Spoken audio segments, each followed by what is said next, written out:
Здравейте, колеги! Правя това видео за тези от вас, които не знаят как да си променят настройките в съответствие с промените в Teams от вчера.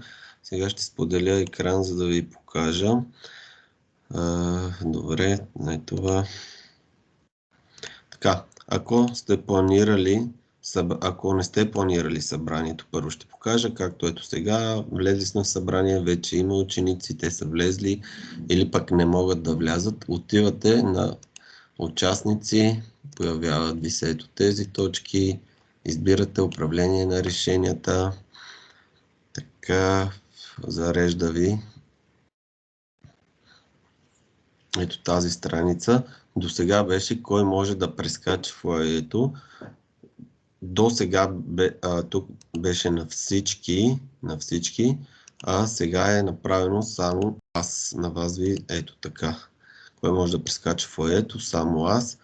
За да могат учениците да влизат в Teams без да ги каните, в събранията си без да ги каните, трябва да дадете хора от моята организация.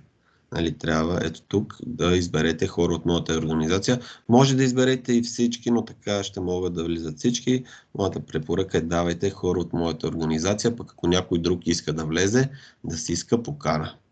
Така, хора от моята организация, давате записване и вече всеки може, учениците могат да влизат без да е нужно да ги каните и да ги викате.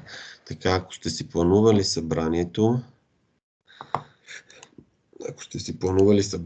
ето примерно, аз тук съм планувал събранието, пак същата работа, влизате на календар на събранието, избирате точките, където правите да не могат учениците да ви заглушават.